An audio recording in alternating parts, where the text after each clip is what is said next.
Welcome to Outside Views. Today we continue our deep dive into what it would actually mean for the United Kingdom to apply for EU membership again. This is not a rejoin. There is no automatic way back. There's only the accession process. And as we have discussed before, this process is the same for every country that applies. Today, we will examine one of the many chapters a candidate must align with before it can even be considered for accession. The chapter we are discussing today is social policy and employment, and this is a major part of the EU's legal framework. It encompasses labor laws, worker protections, equal rights, workplace safety, and anti-discrimination policies. It also connects directly to employment policies, social inclusion strategies, and broader EU-wide programs such as the European Social Fund. And these are not mere guidelines, they are binding obligations. They are part of the so-called acquis communautaire. The United Kingdom, like any other applicant, would have to align itself fully with this chapter if it were to have any hope of joining the EU again. And as we have seen with previous chapters, this is not a negotiation. It's a process of compliance. There is no opt-out clause. There is no special arrangement. There's only the requirement to meet EU law in full. Labor laws within the EU set minimum standards on working hours, contracts, dismissal procedures, and rights to paid leave. The Working Time Directive, for example, limits working hours to a maximum of 48 hours per week on average. The UK previously had opt-outs from some of these provisions, but reapplying would mean accepting them as they stand. No exceptions, no special rules, no cherry-picking. Another key part of this chapter is workplace safety. The EU has extensive regulations on health and safety at work, requiring employers to take strict measures to protect workers from hazards. Post-Brexit, the UK has started diverging from these standards. Joining the EU again would mean not just reversing these changes, but actively reinforcing EU-wide workplace safety directives.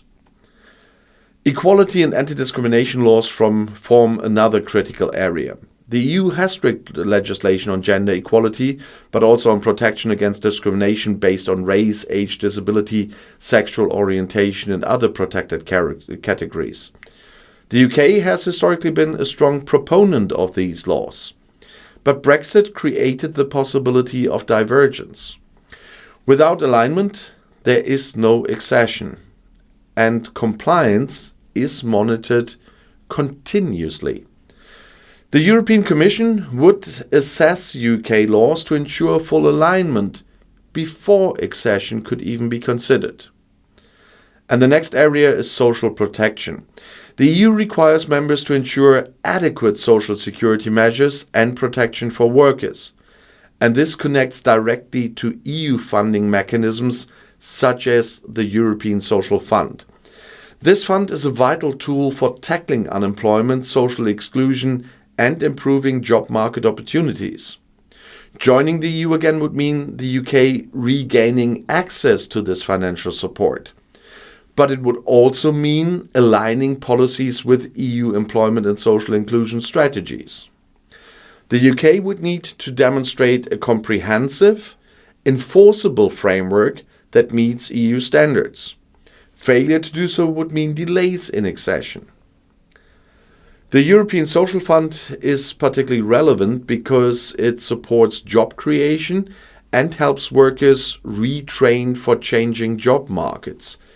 This is crucial in an era of automation and economic transformation.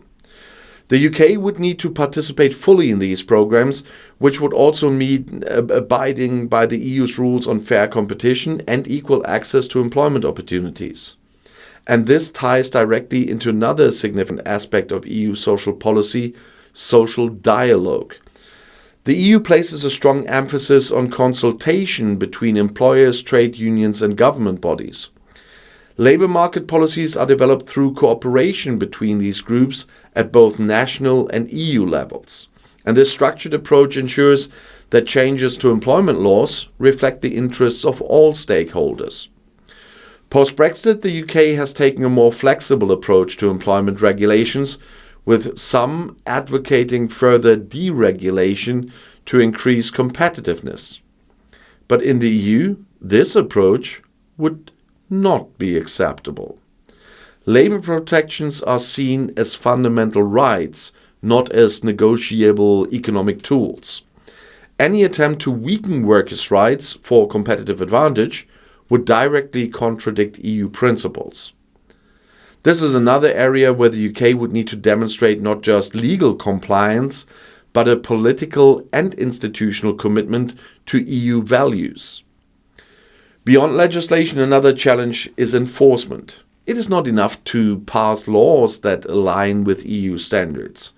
The UK would need to prove that it has the administrative capacity to implement and enforce them effectively. And this means regulatory agencies, labour protection bodies, and judicial oversight mechanisms must be robust and independent.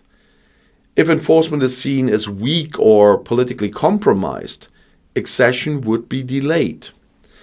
The EU has learned from past enlargements that legal compliance on paper is not enough. Real-world implementation is what matters. The European Commission conducts detailed assessments to ensure that new members are not just adopting EU laws, but actually applying them consistently. And then there's the issue of long-term alignment. Even after accession, the UK would be expected to continue evolving its social policies in line with future EU developments. Social policy is not static. The EU regularly updates its directives on employment rights, but also on workplace conditions and social protections. And this means the UK would need to remain flexible and committed to ongoing legal and policy adjustments, although they once again will have a say in them. Once a country joins the EU, there is no ability to pick and choose future policies. Membership means full participation in the continuous evolution of EU law.